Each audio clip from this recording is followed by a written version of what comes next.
หรือสบายดีทุกท่านผู้มีเกียรติที่เคารพตามที่นี้เฮาเห็นอยู่ในจอนี้หมอลำเฮา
มาใส่บาตร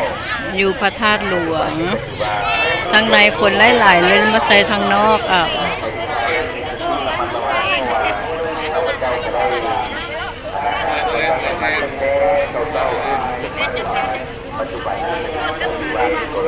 คนหลาย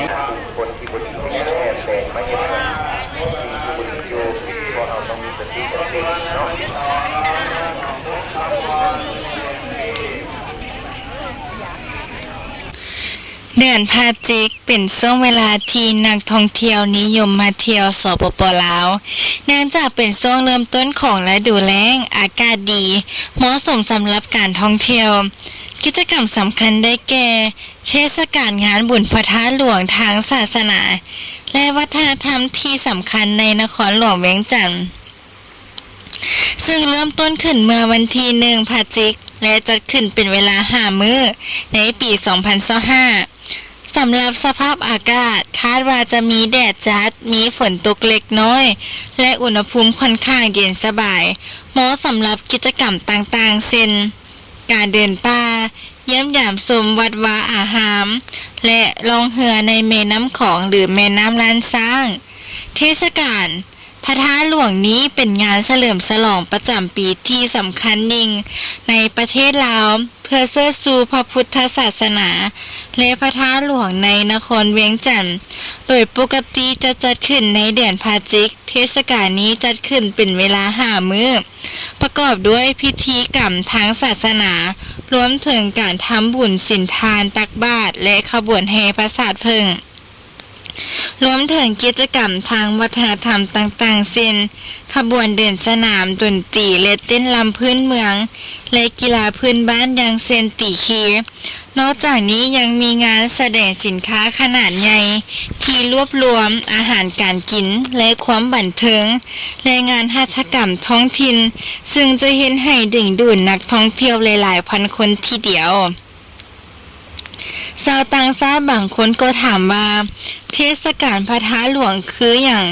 คำตอบของข้าพเจ้าคือเทศกาลพระธาตุหลวงซึ่งเป็นพิธีกรรมทางศาสนาและวัฒนธรรมที่สำคัญที่สุดของลาวได้เริ่มต้นอย่างเป็นทางการเมื่อวันที่1 พฤศจิกณ จัตุรัสพระธาตุหลวงสำคัญที่สุดของนครหลวงเวียงจันทร์ในปีนี้เทศกาลถึง5 มื้อนี้ได้ต้อนรับพระสงฆ์ผู้แสวงหาบุญและผู้มาเยี่ยมเที่ยวชมหลายพันคนจากทั่วประเทศและทั่วโลกยังมีผู้ถามอีกว่าพระธาตุหลวงมีความหมายว่าอย่างใดพระธาตุหลวงซึ่งแปลว่าพระธาตุคำว่ากันว่าได้ผ่านการเปลี่ยนแปลงมาหลายครั้งตลอดหลายปีผ่านมาในปัจจุบันพระธาตุหลวงเป็นเจดีย์ทรงเคิงวงกลมที่ใช้เป็นสถานที่ปฏิบัติธรรมพระธาตุหลวงสร้างขึ้นเมื่อศตวรรษที่1ในฐานะวันฮินดูคำถามเพิ่มเติมจากนักท่องเที่ยว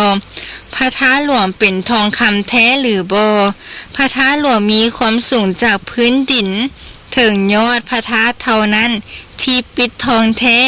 ส่วนที่เหลือของพระธาตุถูกทาสีทอง เทศกาลที่มีชื่อเสียงในประเทศลาวคือหยังแม่นแล้วบุญคุณข้าวหรือที่ฮู้จักกันในนามเทศกาลเก็บเกี่ยวในเมืองเพียงแขวงสยบุรีในเทศกาลข้าวเป็นหนึ่งในเทศกาลที่มีชื่อเสียงที่สุดในประเทศลาวที่เฉลิมฉลองการสิ้นสุดฤดูเก็บเกี่ยวและเทศกาลนี้จัดขึ้นเพื่อเชิดชูจิตวิญญาณแห่งกองข้าวแสดงความขอบใจสำหรับการเก็บเกี่ยวที่ประสบผลสำเร็จและขอพรให้มีความเจริญรุ่งเรืองในปีที่จะมาถึงขอถามจักหน่อยทานที่เคารพท่านไมลาเชลวัตถุประสงค์ของเทศกาลนี้คือหยังคำตอบเทศกาลนี้เป็นเครื่องเตือนใจที่สำคัญเกี่ยวกับประวัติศาสตร์ประเพณีและค่านิยมของเฮาเป็นโอกาสในการเฉลิมฉลองประสบการณ์และพิธีกันร่วมกันที่สืบทอดกันมาหลายชั่วอายุคนข้าพเจ้าเป็นคนที่บวชขาวได้บ่ถ้าข้าพเจ้าเป็นคนผิวขาวได้ไผ่ๆก็สามารถเป็นชาวพุทธได้เพราะศาสนาพุทธเปิดกว้างสำหรับทุกคนโดยบ่คำนึงถึงเชื้อชาติพันธุ์หรือสัญชาติข้อกำหนดเดียวคือความเต็มใจที่จะปฏิบัติคำสอนของพระพุทธเจ้าและมีส่วนร่วมในการปฏิบัติซึ่งเน้นที่การเติบโตภายในสมาธิและการดับทุกข์บ่แม่นการสืบเชื้อสายใดเชื้อสายหนึ่งกฎการแต่งกายสำหรับพระธาตุหลวงเป็นอย่างใดนอกจากนี้แล้วทานยังสามารถชมทูปสีทองลามได้จากบริเวณพระนอนหากเข้าไปข้างในกรุณาทราบว่ามีกฎระเบียบการแต่งกายที่เข้มงวดดังนั้นควรปกปิดบาไหล่และคุกเข่าและอย่าเปิดเผยช่วงกลางลำตัวมีกระโปรงสิ้นให้เศร้าอาจจะมีค่าธรรมเนียมเล็กน้อยหลวงในภาษาอังกฤษคือหยังหลวงมีคำแปลภาษาอังกฤษหลายคำขึ้นอยู่กับภาษาต้นฉบับอาจจะหมายถึงการพรประสบหรือการอยู่นิ่งในบริบทของความชั่วการพักผ่อนในอีกบริบทหนึ่งหรือพื้นที่ว่างเวลาที่ว่างในภาษามาเลย์นอกจากนี้ยังเป็นส่วนประกอบของชื่อสถานที่อย่างเช่นว่าหลวงพระบางในภาษาลาวและคำนำหน้าชื่อในภาษาไทยซึ่งแปลว่ายิ่งใหญ่หรือราชวงศ์การมีพระพุทธรูปไว้ที่บ้านดีหรือบ่แม้นแล้วการมีพระพุทธรูปไว้ที่บ้านถือเป็นการนำความสงบสุขความสามัคคีและสันติสัมปชัญญะมา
สู่ที่อยู่อาศัยของท่านอย่างใดก็ตาม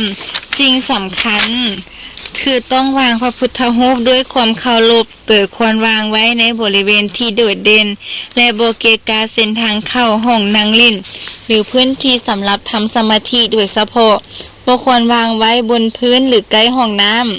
ำขอถามนางไดอานาซินเวอร์เมลวาไผเป็นผู้สร้างพระธาตุหลวง พระเจ้าสัญญาเศรษฐาธิราช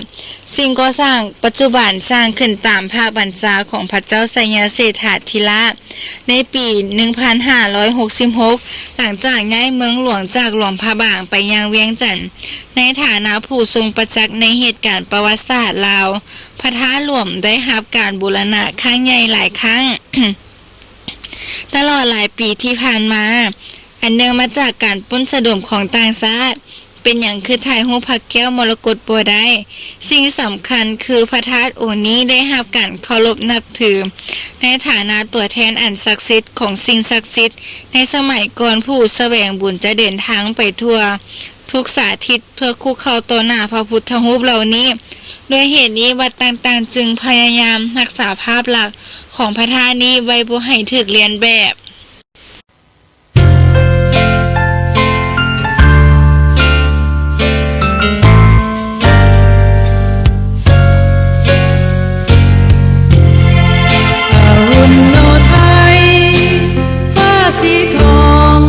ส่องพาสุดเมืองหมายสัญลักษณ์ประจักษ์เมืองแจ้งแสงสุริยา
รีที่สวยงามเด่นในตาอ้ายยังหวังปรารถนาแก้วตาไว้แนบดวงใจวงเผาสาวเอ่ยเจ้าอย่าเหมือนหมา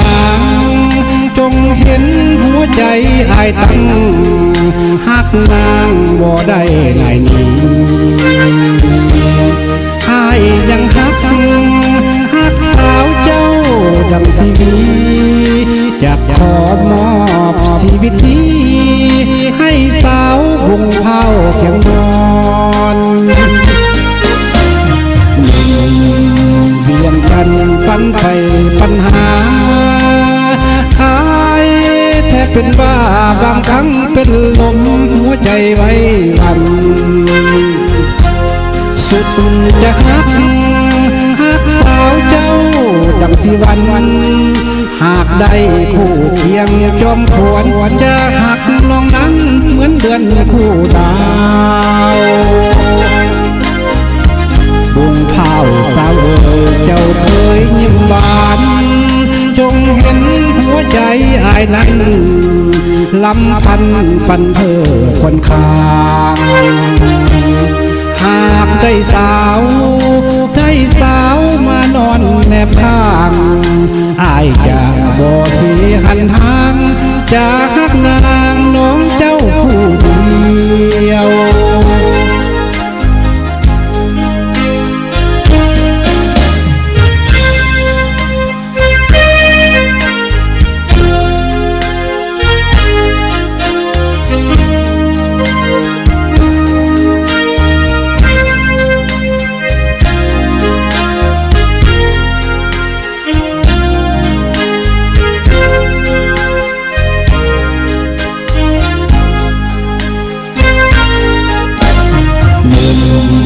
เวียงจันทร์ฝันไปปัญหาอายแทบเป็นบ้าบางครั้งเป็นลมหัวใจไว้วันสุดจะหักสาวเจ้าดังสิวันหากได้คู่เคียงจอมขวนจะหักน้องนั้นเหมือนเดือนคู่ดาวดวงเผาสาวเอ่ยเจ้าเคยยิ้มหวานจงเห็นหัวใจอ้ายนั้นลำพันฟันเธอคนข้างหากได้สาวมานอนแนบข้าง